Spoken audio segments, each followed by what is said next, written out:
જય શ્રી કૃષ્ણ મિત્રો, good morning. કેમ છો બધા?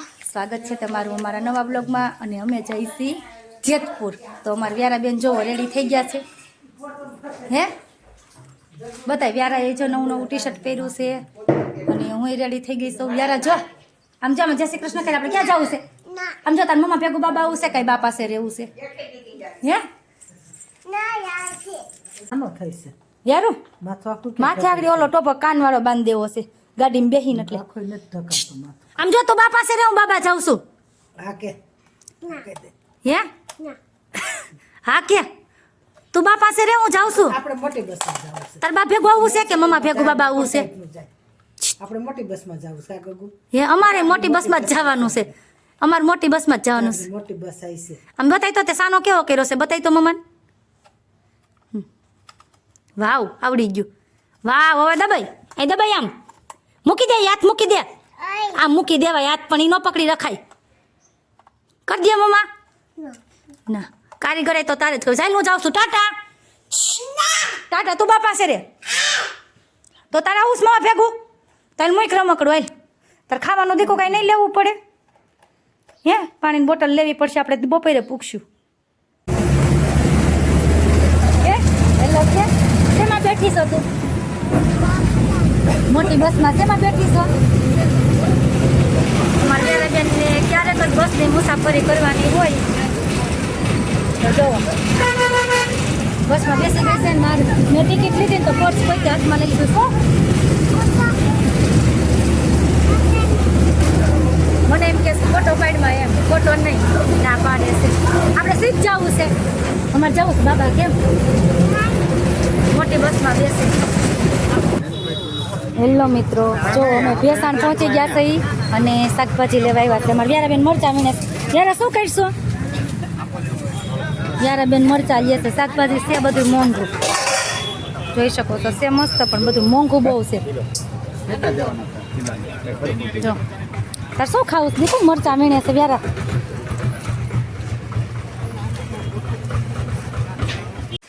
હેલો મિત્રો, જો અમે મારા પપ્પાના ઘરે પહોંચી ગયા છીએ. આમ જો અમારા વ્યારાબેન રમવા માંડ્યા છીએ. વ્યારા તો શું ગોતશો? અમારા વ્યારાબેન બાવને ગોતે છે કે બા બાવ ક્યાં ગયું? બાવ અહીંયા ન હોય ને, બાવ તો રાજકોટ હોય. કાઢી કું ચાલો બન્યા રહેજો આગળ વિડીયોમાં. તમને એમ હશે ને કે હમણાં જ હજુ આવી હતી હું મારા પપ્પાના ઘરે, તો પાછી થોડાક દિવસમાં કેમ આવી, પણ એ તમારે જાણવું હોય તો આખો વિડીયો છેલ્લે સુધી જોઈજો. છેલ્લે હું વિડીયોમાં કહીશ કે અમે કેમ આવ્યા છીએ અહીંયા. કાદીકુ હેલો મિત્રો, બપોરના જો 4:15 બપોર પછીના થઈ ગયા છે અને અમારા વ્યારાબેન જો બોલથી રમે છે. ક્યાં જવું છે? એને મજા આવે છે અહીંયા. બેનને ઓમ વાંધો આવે છે, મારે કંઈ ફળ્યું નહીં. બેનને ધૂળમાં રમવા જવું હોય. બેટની દક્ષા જોતે કેવી કરી નાખી છે. આજે અમારે છે ને વ્યારા કંઈ સૂતી નથી. થોડીક વાર સૂતી, 2 વાગે સૂતી અને 3:30 ઉઠી ગઈ. એને મજા આવતી હતી રમવાની, એટલે વ્યારા બેનને કંઈ સૂવું નહોતું. કેમ યારું? ક્યારની લોહી પીવે છે. હવે બેનને તોફાન કર્યા કરતી હતી ક્યારની, ને હવે રમતે સડી છે. જુઓ શું થયું? ક્યાં લોહી નીકળ્યું? ક્યાં જોઉં? ક્યાં બતાવ? અહીંયા. હા એ બેટને લોહી નીકળ્યું. હવે શું થયું બેટને?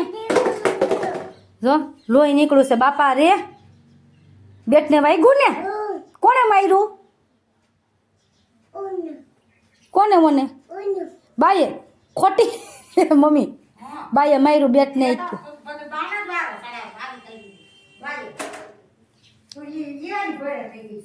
જો બેટમાં આ લાલ લાલ કલર છે ને, એટલે એમ કહે છે કે લોહી નીકળ્યું.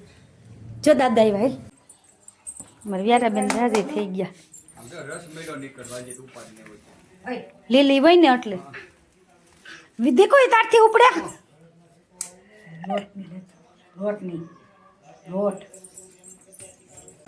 હેલો મિત્રો, સાંજના 6 વાગી ગયા છે. હું રસોડામાં આવી ગઈ છું અને જો એક બાજુ શાક બને છે અહીંયા બાજરાના રોટલા બને છે. સેવ ટમેટાનું અને આખા લસણનું શાક બનાવ્યું છે. અહીંયા બાજરાના રોટલા બનાવ્યા છે. અને તમને આગળ વિડીયોમાં મેં કીધું હતું કે તમે બધા કોમેન્ટ કરીને કહ્યો કે હમણાં મારી બેનના મેરેજમાં આવી હતી તો 15 દિવસમાં પાછી કેમ આવી. તો મેં વિડીયોમાં એમ કીધું હતું કે છેલ્લે સુધી બન્યા રહેજો, લાસ્ટમાં હું કહીશ કે કેમ હું આવી હતી. તમને બધા લોકોને ખબર જ હશે કે અમારા દાદા એક્સપાયર થયા એને 1.5 મહિના જેવું થયું. તે જો આપણે મેરેજ થાય તો પછી ન્યૂ કપલ હોય એને રોટલો ખાવા તેડાવે. તો અમારે અહીંયા એવો રિવાજ છે કે કોઈ એક્સપાયર થઈ ગયું હોય ને તો રિલેટિવ હોય આપણા સગા સંબંધી એ બધાને જેની ઘરે એક્સપાયર થઈ ગયું હોય ને એ લોકોને બધાને જમવા તેડાવે. તો મારા પપ્પા એને મારા સાસુ સસરાને એ લોકોને બધાને જમવા કાલે તેડાવ્યા છે. તો તમારે ત્યાં રિવાજ છે કે નહીં આવો કોમેન્ટમાં કહીજો. એટલે હું આગળના દિવસે આવી ગઈ છું ને કાલે એ બધા લોકો આવશે.